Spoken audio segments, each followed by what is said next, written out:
أيها الذين آمنوا ادخلوا في السلم كافة ولا تتبعوا خطوات الشيطان إنه لكم عدو मुबीन। काबिल एहतराम मुंहिंजा इस्लामी भाइरो ऐं इस्लामी भेनरूं, जामिया दारुल उलूमुल इस्लामिया हाला जे पेज तां कुछ ॾींहंनि खां इस्लाही प्रोग्राम जारी आहे। हिन खां पहिरीं ॿुधायो वियो त चूँकि काफ़ी शयुनि में मुआशरे में कमज़ोरी ऐं कोताही नज़र अचे थी त ज़रूरी आहे त असीं पंहिंजे मुस्लमान भाउरनि ऐं भेनरुनि खे उन खां आगाह करियूं। अॼु ही गुफ़्तगू उन ई सिलसिले जी हिकिड़ी कड़ी आहे त दीन नालो आहे पंजनि शयुनि जे मजमूए जो: अक़ाइद, इबादात, मुआमलात, मुआशरत, अखलाक। जंहिं शख़्स में ये पंज ई शयूं शरीयत जे मुताबिक़ आहिनि त इहो कामिल मुसलमान आहे, कामिल मोमिन आहे। पर जे ख़ुदा न ख़ास्ता जंहिंमें ये पंज ई शयूं न आहिनि या कुझु आहिनि कुझु न आहिनि त पोइ ॾाढी ख़तरे जी ॻाल्हि आहे। बसा औक़ात ईमान बि कोन थो रहे या वरी ईमान इंतिहाई नाक़िस उन ॾीए वांगुरु जेको ॾीओ बिल्कुलु विसामण ते हुजे।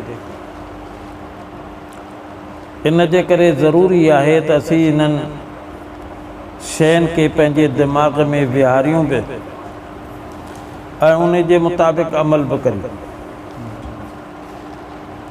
ही जेके पंज शयूं आहिनि उन में पहिरीं शइ अक़ाइद आहे, ॿी शइ इबादात आहे, टे नंबर ते मुआमलात, चौथे नंबर ते मुआशरत, पंजे नंबर ते अखलाक। बाज़े माण्हू अखलाक जो मतिलबु इहो सम्झंदा आहिनि जेको खिली ॻाल्हाए, हालांकि अखलाक उन में बंदि कोन्हे। अखलाक जिते बि मुस्तक़िल बाब आहिनि, मुस्तक़िल अहकाम आहिनि जेके क़ुरान और हदीस में मिलनि था। उन्हनि सभिनी खे जेसीं ताईं न अपनाइबो तेसीं ताईं दीन जे इन शोबे में असीं मुकम्मल न थींदासीं।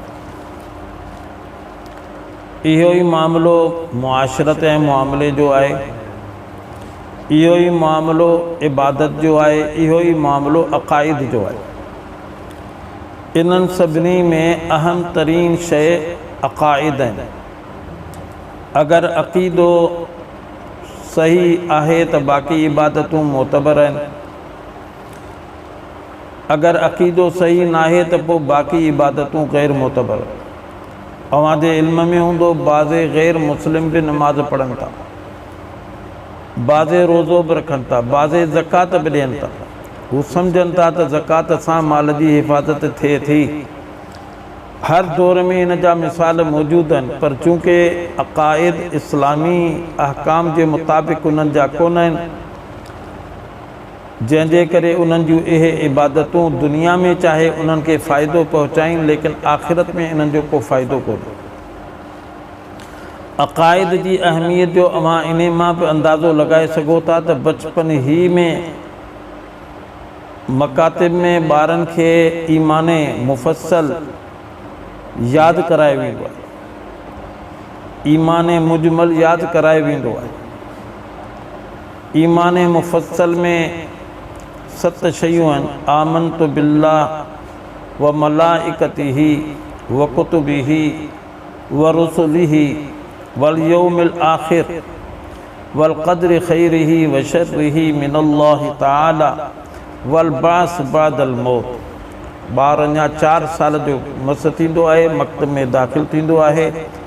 जीअं असीं उनखे कलमूं यादि कराईंदा आहियूं, ईअं ईमान मुफ़स्सल बि यादि कराईंदा आहियूं, छाकाणि जो इन जी तमामु वॾी अहमियत आहे, तमामु वॾी अहमियत आहे। इन्हनि 7 शयुनि ते अगर ईमान आहे त पोइ इन जो ईमान मोतबर आहे, पर ख़ुदा न ख़ास्ता इन्हनि 7 शयुनि मां कंहिं हिकिड़ी शइ ते उन जो ईमान कोन्हे। केतिरा सारा चवंदा आहिनि त अज़ाब क़बर कोन्हे, असां क़बरुनि खे खोटे ॾिठो आहे, कुझु अज़ाब कोन्हे। हालांकि अज़ाब क़बर बि हक़ आहे, ईमान जो जुज़ आहे, हिस्सो आहे। इन जे करे ईमान मुफ़स्सल में जिन 7 शयुनि जो तज़किरो आहे उन्हनि ते उन जे मुताबिक़ ई अमल करणु ज़रूरी आहे। ईमान मुफ़स्सल में इहा शइ तादाद जे एतबार सां मज़कूर आहे त हिननि 7 शयुनि ते ईमान आणिजे, लेकिन इन जी मज़ीद वज़ाहत हिते कान्हे। हज़रात उलमा किराम क़ुरान और सुन्नत जी रोशनीअ में इन जी तमामु घणी वज़ाहत कई आहे। ईमान नालो असल में तस्दीक जो आहे, इक़रारुम बिल लिसान व तस्दीकुम बिल क़ल्ब। त ज़बान सां इक़रार करे ऐं दिल सां तस्दीक करे। ज़बान सां त इक़रार कई लेकिन दिल हुनखे मञे ई कान वई, पोइ बि ईमान कोन्हे। दिल में तस्दीक आहे ऐं का रुकावट बि कान्हे, का माने कोन्हे, पोइ बि ज़बान सां इक़रार नथो करे त पोइ बि मोतबर कोन्हे।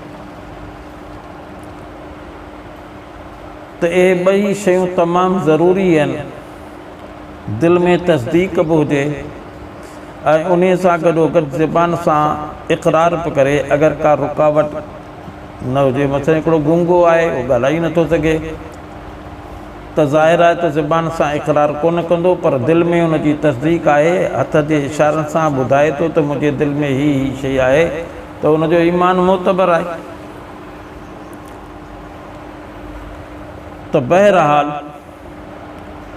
हज़रात उलमा किराम इन जा पहिरियों जेको लफ़्ज़ आहे आमनतु बिल्लाहि, मूं ईमान आंदो अल्लाह ते, अल्लाह तबारक व तआला जे वजूद ते, उन जे दवाम ते, उन जे अज़ली हुजण ते।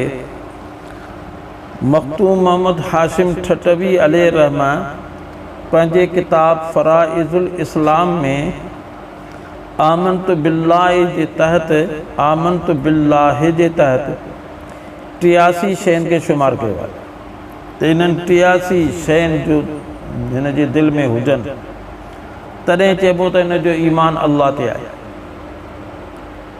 पोइ अॻियां व मलाइकतिही में शयूं शुमार कयूं तक़रीबन 23। अहिड़े तरीक़े सां बाक़ी जेके 5 शयूं आहिनि उन्हनि जो बि हिकिड़ी हिकिड़ी शइ करे उन्हनि बयानु कई आहे। बेहिश्ती ज़ेवर आहे या ॿिया किताब आहिनि, उन में बि आमनतु बिल्लाहि जे तहत कई शयुनि जो ज़िक्र कयो वियो आहे। त इहो हक़ीक़त में को तारुज़ कोन्हे। मख़तूम मोहम्मद हाशिम ठटवी कंहिं शइ खे खोले बयानु कयो आहे, मसलन उन जा अज्ज़ा 3, 4, 5 बनाई। बाद जे उलमा उन्हनि सभिनी जे मजमूए खे हिकु करे ज़िक्र कयो, जंहिंजे करे तइदाद घटिजी वियो।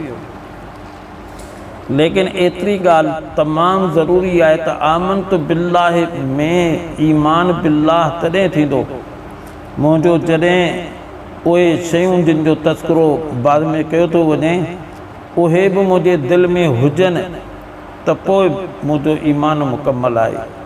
पर जे ख़ुदा न ख़ास्ता उन्हनि मां का बि शइ रहिजी थी वञे त पोइ ग़ैर मुतबर आहे। इंशा अल्लाह आईंदा इन ई सिलसिले सां रोज़ाना कुझु न कुझु उन्हनि खे बयानु कबो। अल्लाह रब्बुल आलमीन असांखे पंहिंजे ईमान जो फ़िक्र बि नसीब फ़रमाए ऐं जेके बि उन में ॻाल्हियूं आहिनि उन्हनि सभिनी जी तस्दीक करण जी तौफ़ीक़ अता फ़रमाए। व आख़िर दावाना अनिल हम्दुलिल्लाहि रब्बिल आलमीन।